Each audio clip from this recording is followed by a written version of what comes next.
வணக்கங்க. இங்க ஒரு அன்பர் how to do proper prayer for Nagaraja Vasuki அப்படிங்கிறது. ஓகேயா?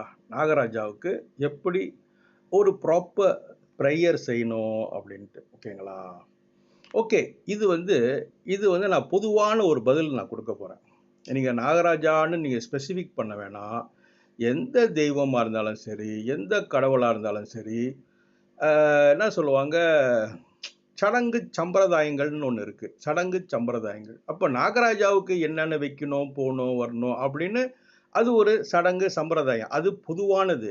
அதே போல எல்லா தெய்வத்துக்கும் எக்ஸாம்பிள் பிள்ளையார் எடுத்துக்கிட்டீங்கன்னா, அவருக்கு என்ன வைக்கணும், அவருக்கு என்ன பிடிக்கும், எந்த பூ பிடிக்கும், என்ன பழம் பிடிக்கும் பிள்ளையாருக்கு, சிவனுக்கு என்ன இலை வைக்கிறது, என்ன பழம் பிடிக்கும் அப்படின்னு இது சடங்கு சம்பிரதாயங்கள். நீங்க ரிச்சுவல்ஸ் என்ன வைக்கணும், போணும் அப்படின்ட்டு. ஓகேங்களா?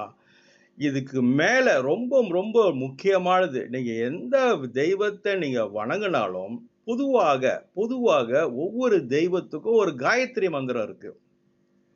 ஒரு காயத்ரி மந்திரம் இருக்கு.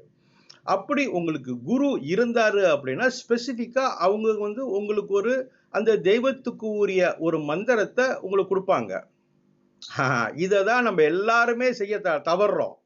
சாமிய கும்பிடுறோம், அ அவங்களுக்கு படையல் வைக்கிறோம், எல்லாம் செய்றோம். எங்க நம்ம ஸ்லாக் பண்ணி, வீக் பண்ணி, லூஸ் பண்ணி, ரிசல்ட்ட பார்க்காம இருக்கிறோம் அப்படின்ட்டாக்கா, அவங்கள நம்ப தியானிக்கிறதில்ல. மனமார மனதுக்குள் நிறுத்துறதில்ல. அவங்கள ஒருநிலைப்படுத்துறது இல்ல. மந்திரங்கள், ஜெபங்கள் இல்ல. இதுதாங்க தேவ. இவங்களுக்கு இதை செய்யுங்க, அவங்களுக்கு அதை செய்ய நான் சொல்ல வரமாட்டேங்க. அது எல்லாமே உங்களுக்கு தெரியுங்க. எல்லாமே உங்களுக்கு தெரியும். பிள்ளையாருக்கு என்ன வைக்கணும், என்ன வைக்கக்கூடாது பிள்ளையாருக்கு அது தெரியும். அப்ப நாகராஜாவுக்கு என்ன பிடிக்கும், பிடிக்காது உங்களுக்கு தெரியும். இது சடங்கு சம்பிரதாயங்கள். பட் எந்த தெய்வமா இருந்தாலும் ஒரு வழிபாடுன்னு வரும்போது சொன்னால் போல் மந்திரங்கள் இல்ல, பூஜைகள் இல்ல, தியானங்கள் இல்ல, நிலைப்படுத்தல, நினைப்புல இல்ல, ஞாபகத்துல இல்ல, அவங்க கை கொடுக்க மாட்டாங்க.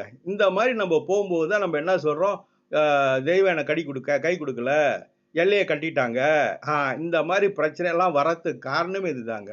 ஸோ பொதுவா ஒண்ணும் இல்லன்னா, குறைஞ்சபட்சம் காயத்ரி எல்லா தெய்வத்துக்கும் காயத்ரி இருக்கு. காயத்ரி படுங்க. காயத்ரி தான் பவர்ஃபுல் மந்த்ரா அப்படிங்கிறாங்க. பொதுவா ஓகே. மத்த குருமார்கள்ட்ட போம்போது அவங்க பிரத்யோக மந்திரங்கள் அப்படின்னு சொல்லுவாங்க. அதை நீங்க தேடி கண்டுபிடிச்சீங்கன்னா பயன்படுத்திக்கலாம். நன்றி, வணக்கம்.